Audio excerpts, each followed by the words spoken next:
Good morning guys. आज 5 फरवरी और 5 फरवरी के द हिंदू आर्टिकल में आप सबका स्वागत है। तो चलिए बिना टाइम वेस्ट करे शुरू करते हैं आज का पहला वर्ड है रिमिस। इसका मतलब होता है बेपरवाह या नेग्लिजेंट को कहा जाता है रिमिस। जो बेपरवाह हो या जो असावधान है वो होता है रिमिस। नेग्लेक्टफुल, इरिस्पॉन्सिबल, रिगार्डलेस ये इसके सिनोनिम है। रिगार्डलेस मतलब जो असावधान है या बेपरवाह है, इरिस्पॉन्सिबल है, नेग्लेक्टफुल है, बेपरवाह को या असावधान को कहा जाता है नेग्लेक्टफुल। तो ये इसके सिनोनिम है। इनडिफरेंट है जो हीडलेस है, हीड मतलब ध्यान देना और हीडलेस जो ध्यान न दे, ठीक है। असावधान है जो इनडिफरेंट है जिसको किसी चीज़ की परवाह नहीं है। जैसे कि इमेज में दिख रहा होगा, ये बैठा हुआ है, इनडिफरेंट है, इसको किसी चीज़ की कोई परवाह नहीं है, ठीक है, कि बाहर क्या हो रहा है क्या नहीं हो रहा है, इस टाइप का। डायलेटरी, लैक्स ये भी इसके सिनोनिम होंगे क्योंकि इसके दो मीनिंग है। एक तो जो बेपरवाह है, दूसरा जो आलसी है। वैसे जो आलसी होता है वही ही बेपरवाह होता है, वही असावधान होता है। तो डायलेटरी, लैक्स ये भी इसके सिनोनिम है। स्लैप डैश होता है। स्लोथफुल, स्लोथ वैसे एक जानवर है, ठीक है, काफ़ी स्लो चलता है वो, ठीक है, दिखाऊंगा मैं आपको कभी, या आपने देखा होगा स्लोथ। तो स्लोथफुल जो इस टाइप का है, बहुत ज़्यादा आलसी है, देरी करे जो, ठीक है, वो होता है स्लोथफुल। स्लैक होता है, इसका मतलब भी जो काफ़ी सुस्त है, निठल्ला है, तो ये इसके सिनोनिम है। एंटोनिम इसका जो काफ़ी केयरफुल है, डिलीजेंट है, पेन स्टेकिंग है, ये इसके एंटोनिम है। डिलीजेंट मतलब जो काफ़ी हार्ड वर्किंग है, ठीक है, काफ़ी अपने काम को लेकर काफ़ी सतर्क है, वो होता है डिलीजेंट। पेन स्टेकिंग ये भी क्या होता है, जो काफ़ी केयरफुल है, तो इसके एंटोनिम है। एग्जाम्पल है इसका, I would be remiss if I did not do something about it. ये मेरी लापरवाही होगी अगर मैंने इसके लिए कुछ किया नहीं, ठीक है, तो ये इसका एग्जाम्पल है। अगला वर्ड है इसनफू। इसका मतलब होता है गड़बड़ या मैस, किसी चीज़ को ख़राब करना या फिर कोई घपलेबाजी, ये होता है इसनफू। कैवोस, बंगल, मडल ये इसके सिनोनिम है। बंगल, मडल इनका मतलब क्या होता है, कोई गड़बड़ी या कोई घपलेबाजी, ठीक है, या गोलमाल करना, ये होता है। सैम्बल्स, बॉच ये भी इसके सिनोनिम होंगे। बॉच मतलब लापरवाही से किसी काम को बिगाड़ देना, ठीक है, या गड़बड़ कर देना, अनाड़ी से किया गया काम, वो होता है बॉच। सैम्बल्स ये भी क्या होता है, घोटाला, ठीक है, तो ये इसके सिनोनिम है। Screw up, balls up, goof up ये अच्छी फ्रेज हैं। इनका मतलब भी किसी चीज़ को किसी चीज़ का काम बिगाड़ देना, ठीक है, या कुछ खराब कर देना, लापरवाही से किया गया काम, ये होता है balls up, goof up, screw up. वैसे गूफ मतलब बेवकूफ़ या जो बुद्धिहीन है, वो होता है गूफ, स्टूपिड को कहा जाता है। तो गूफ अप मतलब लापरवाही से किया गया काम, तो ये इसके सिनोनिम है। एंटोनिम क्या होगा इसका, काम, ऑर्गेनाइज, ऑर्गेनाइजेशन, ऑर्डर, ऑर्डरलीनेस ये इसके एंटोनिम है। काम मतलब जो शांति से किया गया काम है, ठीक है, कोई गड़बड़ नहीं है, कोई मैस नहीं है, बिल्कुल प्रॉपर ऑर्गेनाइजेशन में है, ठीक है, हाँ प्रॉपर ऑर्डर में है, तो ये इसके एंटोनिम है। एग्जाम्पल इसका, इट वॉज अनदर ब्यूरोक्रेटिक स्नफू। ये एक और ब्यूरोक्रेटिक या प्रशासनिक गड़बड़ थी, ठीक है, तो ये इसका एग्जाम्पल है। अगला वर्ड है पोइज्ड। इसका मतलब होता है तैयार या फिर रेडी को कहा जाता है पोइज्ड।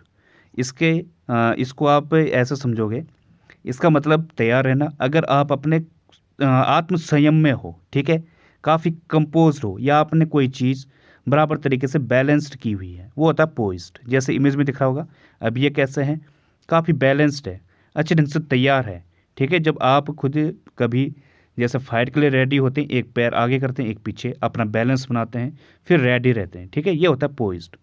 ब्रेस्ट, प्रिपेयर्ड, नॉन चैलेंट ये इसके सिनोनिम है। ब्रेस्ट क्या होता है, ये दो मीनिंग देता है, ये नाउन भी है वर्ब भी है। ब्रेस्ट जो दांतों में लगते हैं, ठीक है, दांतों को फिक्स करने के लिए, और इसका दूसरा मीनिंग है किसी परिस्थिति के लिए तैयार होना, ठीक है, तो ध्यान देना। और जो नॉन चैलेंट है ये भी दो मीनिंग देता है। एक तो हो गया जो शांत है या कैसा है, स्थिर टाइप का है, वो होता है नॉन चैलेंट। दूसरा मीनिंग इसका जो काफ़ी लापरवाह टाइप का है, बेपरवाह है, वैसे मीनिंग सेम है, लेकिन ये थोड़ा सा नेगेटिव में भी यूज कर सकते हैं इससे, कि वो कैसा है, काफ़ी बेपरवाह टाइप का है, वो किसी चीज़ की परवाह नहीं करता है। He is a nonchalant boy, ठीक है, वो बहुत ज़्यादा बेपरवाह इंसान है। तो इस तरीके से भी यूज किया जा सकता है। तो ध्यान देना, नॉनचेलेंट मतलब बेपरवाह या जो शांत है। इवन टेम्पर्ड, जिसका टेम्पर्ड कैसा इवन है, काफ़ी शांत टाइप का है, तो ये भी इसका एक सिनोनिम होगा। सरीन, ये भी इसका एक सिनोनिम है, शांत को कहते हैं। एंटोनिम इसका एक्साइटेड, फ्लस्टर्ड, डिस्टर्ब्ड, डिसकम्पोज्ड, ये इसके एंटोनिम है। कंपोज्ड मतलब जो काफ़ी संयमी है, डिसकम्पोज्ड जो असंयमी है। वैसे फ्लस्टर्ड ये मतलब जो काफ़ी घबराया हुआ है, डिस्टर्ब आप जानते हो, ठीक है, उथल पुथल टाइप का, तो ये इसके एंटोनिम है।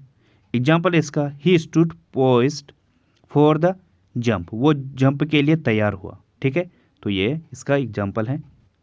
तो गाइस अगला वर्ड है प्रीपोंडरेंट, इसका मतलब होता है प्रधान या मेजर, जो मुख्य है या चीफ है, जो वो होता है प्रीपोंडरेंट। जैसे सुप्रीम कोर्ट है, ये सबसे ऊपर है, प्रधान है, ठीक है। प्री एमिनेंट है, ये होता है प्रीपोंडरेंट, जो सबसे ऊपर होता है, ठीक है, या प्रबल होता है, प्रभावी होता है, प्रधान होता है। डोमिनेंट, सुप्रीम, पैरामाउंट, ये इसके सिनोनिम है। पैरामाउंट मतलब जो सबसे ऊपर है, सुप्रीम है जो। डोमिनेंट किसी पर हावी होना या जो दबंग है, प्रमुख है, प्रभावी, प्रबल, इस टाइप का सेंस देता है डोमिनेंट, तो ये इसके सिनोनिम है। एंटोनिम क्या होगा इसका? इन्फीरियोरिटी, माइनॉरिटी, वीकनेस, ये इसके एंटोनिम है। इन्फीरियोरिटी मतलब जो काफ़ी हीनता से भरा हुआ है, ठीक है, घटियापन, तुच्छता, न्यूनता, इस टाइप का सेंस देता है। एग्जाम्पल इसका, हर प्रीडोमिनेंट करेक्टरिस्टिक इज ऑनेस्टी, उसकी जो मुख्य जो गुण है वो क्या है, उसकी ईमानदारिता है या ऑनेस्टी है, ठीक है, तो ये इसका एग्जाम्पल है। अगला वर्ड है स्पेसियस, इसका मतलब होता है दिखावटी या फॉल्स को कहा जाता है। स्पेसियस जो झूठा है, डिसेप्टिव है, धोखा देने वाला है, ये वो होता है स्पेसियस। ये एम्बिगुअस है, जो अस्पष्ट है, ठीक है, आपको प्रॉपर तरीके से समझनी है, जिसकी ऊपर ऊपर से देख रहे हो। वैसे ऊपर का जो आकर्षण होता है या ऊपरी जो आकर्षण होता है या दिखावटी जो होता है वो होता है स्पेसियस। इसे आप स्पेसियस से कंफ्यूज मत करना। स्पेसियस, SPACIOUS, इसका मतलब होता है जो लंबा चौड़ा हो या विस्तृत हो, ठीक है, या विशाल हो, वो होता है स्पेसियस। स्पेस मतलब स्थान, सीएस जो काफ़ी बड़ा है, विशाल है। सिनोनिम इसके फैलेसियस, काउंटरफीट, स्प्यूरियस, ये इसके सिनोनिम है। फैलेसियस मतलब जो दोषयुक्त है या मिथ्या है, झूठा है, वो होता है फैलेसियस, तर्कहीन टाइप का है। काउंटरफीट, डुप्लीकेट या फिर कृत्रिम, जैसे काउंटरफीट करेंसी, डुप्लीकेट करेंसी, ठीक है। स्प्यूरियस, इसका मतलब भी जो झूठा है, अवैध है, तो ये इसके सिनोनिम है। एंटोनिम इसका जो एबव बोर्ड है, मतलब साफ है, स्पष्ट है, क्रेडिबल है, जिस पर आप विश्वास कर सकते हो, जेन्युइन है, ऑनेस्ट है या फिर रियल, राइट है जो, ठीक है, तो ये इसके एंटोनिम है। एग्जाम्पल है इसका, we would not accept his specious claim, हम उसके झूठे दावों को स्वीकार नहीं करेंगे, ठीक है, तो ये इसका एग्जाम्पल है। अगला वर्ड है फर्स्टी, इसका मतलब होता है दुर्गंध युक्त या मेलोडोरस को कहा जाता है फर्स्टी, जो दुर्गंध युक्त हो या बदबूदार हो वो होता है फर्स्टी। फेटेड, स्टिंकिंग, रेंसिड, इनका मतलब भी जो दुर्गंध है या फिर बदबूदार है। एक वर्ड आता है प्यूट्रिड और ब्रोजी, इनका मतलब भी क्या होता है, जो दुर्गंध युक्त है या बदबूदार है। फ्रोजी मतलब जो काफ़ी उमस भरा है, ठीक है, उसके कारण जो बदबूदार बनता है, दम घुटने वाला, वो होता है फ्रोजी।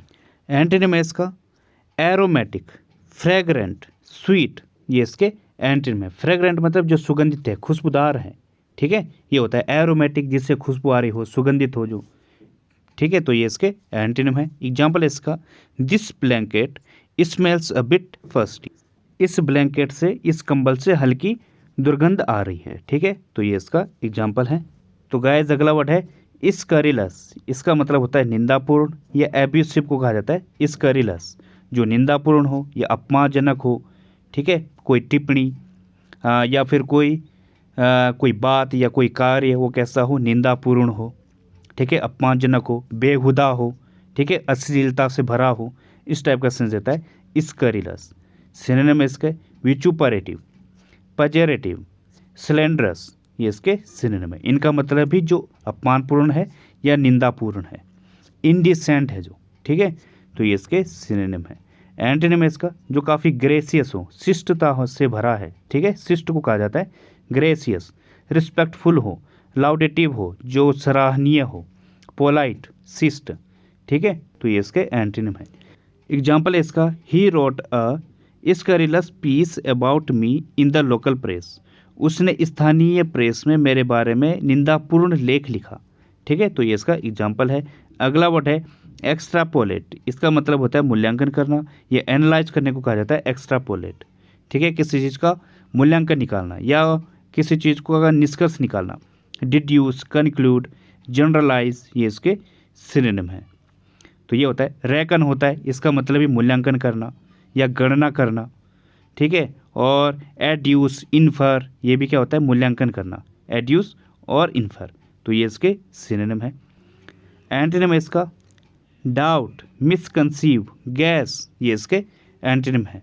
मतलब अंदाज़ा लगाना, गैस मतलब अंदाज़ा लगाना, और मिसकंसीव किसी चीज़ को गलत समझना, कंसीव मतलब समझना, मिसकंसीव गलत समझना, ठीक है, तो इसका एंटोनिम है। एग्जाम्पल इसका, you can not really extrapolate a trend from such a small sample. इतने छोटे सैंपल से आप वास्तव में जो ट्रेंड चल रहा है उसका मूल्यांकन नहीं कर सकते, ठीक है, तो इसका एग्जाम्पल है। अगला वर्ड है जिटर। इसका मतलब होता है चिंता या नर्वसनेस को कहा जाता है जिटर। किसी प्रकार की चिंता या व्याकुलता वो होता है जिटर, ठीक है, या कोई घबराहट। सिनोनिम इसके एंग्जाइटी, अनईजीनेस, फिजेट, ये इसके सिनोनिम है। इनका मतलब भी चिंता या फिर किसी प्रकार की कोई व्याकुलता, तो ये होता है, या फिर कोई घबराहट, जैसे फिजेट है, इसका मतलब कोई घबराहट, ठीक है, या फिर किसी का हाथ कांप रहे होते हैं कहीं पे इंटरव्यू में बैठे हुए, ठीक है, उस टाइम पे आपके अंदर जो घबराहट आती है वो होता है, ठीक है, या अस्थिरता, तो ये होता है। सीवर, डीथर, ये भी इसके सिनोनिम है, इनका मतलब है घबराहट। एंटोनिम इसका कामनेस, जो काफ़ी शांत है, सिरेनिटी, इम्परटर्बेबल, जो बिल्कुल काफ़ी शांत माइंड का है, ठीक है, ये होता है इम्परटर्बेबल।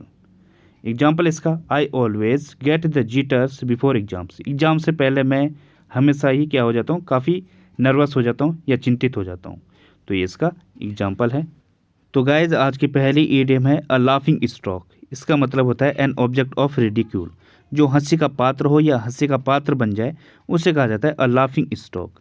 जैसे एग्जाम्पल है, another performance like that and this team will be the laughing stock of the league. इस तरह का एक और परफॉर्मेंस और इस टीम के लिए क्या हो जाएगा, वो एक हंसी का पात्र बन जाएगा, ठीक है, इस लीग का, तो ये हो जाएगा इसका एग्जाम्पल। अगली ईडियम है अ लीन पैच। इसका मतलब होता है a period of poor performance. असफलताओं का जो दौर होता है या जो समय होता है उससे कहा जाता है अ लीन पैच। जैसे एग्जाम्पल है, almost every new business experiences a lean patch at some point और अनदर। किसी न किसी पॉइंट पर या किसी न किसी बिंदु पर हर कोई जो नया बिजनेस होता है वो एक असफलताओं का जो समय होता है उसको एक्सपीरियंस करता है, ठीक है, तो ये इसका एग्जाम्पल है। अगली ईडियम है अ लेफ्ट हैंडेड कॉम्प्लीमेंट। इसका मतलब होता है insulting remark appearing as a praise, मतलब प्रशंसा के रूप में जो अपमानजनक टिप्पणी की जाती है, ठीक है, जैसे कि कोई मोटा इंसान है और फिर उसकी तारीफ़ के लिए क्या बोलो, अरे क्या ज़बरदस्त लग रहे हो, ज़बरदस्त लग, मतलब इस टाइप का, जैसा वो है नहीं उस टाइप का अगर कोई कमेंट किया जाए, ठीक है, वो होता है अ लेफ्ट हैंडेड कॉम्प्लीमेंट। जैसे एग्जांपल है, his constant left handed compliment make me sick. उसका जो लगातार जो अपमानजनक जो टिप्पणी थी, प्रशंसा के रूप में जो अपमानजनक टिप्पणी थी उसने मुझे परेशान कर दिया, ठीक है, तो ये इसका एग्जाम्पल है। तो गाइज अगली ईडियम है ऑल वेट। इसका मतलब होता है कम्प्लीटली मिस्टेकन और रॉन्ग। अगर कोई पूरे तरीके से गलत हो या उससे कुछ गड़बड़ हो गई हो उससे कहा जाता है ऑल वेट। जैसे एग्जांपल है, I may be all wet on this point. इस बिंदु पर मैं गलत हो सकता हूँ, ठीक है, तो ये इसका एग्जांपल है। तो गाइज आज का रूट वर्ड है बेलर और ब्लेयर। इसका मतलब होता है टू डांस, ठीक है। अब यहाँ पे वर्ड हैं कुछ, जैसे बोल्ड। इसका मतलब क्या होता है, अ सॉन्ग और poem that tells a story, जो किसी कहानी को दिखाता है, ऐसा सॉन्ग जिसे हम कथा गीत कहते हैं वो होता है बोल्ड। और ब्लेडियर इसका मतलब होता है अ पर्सन हु साइंस और राइट्स ब्लेड्स, मतलब जो इस कथाओं को इन कथाओं को गाता है, लोक गायक कहते हैं जिसे, ठीक है, वो होता है ब्लेडियर।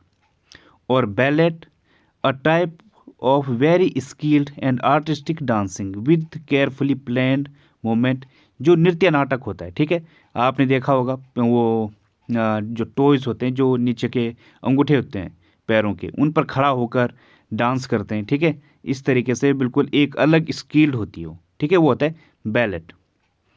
और बॉल रूम इसका मतलब होता है a large room for formal dancing, जो नृत्य कक्ष होता है उसे कहा जाता है बॉल रूम। तो ये हैं आज के रूट वर्ड। तो गाइज आज के लिए बस इतना ही। थैंक यू, धन्यवाद। If you like the video please like, subscribe and share the video.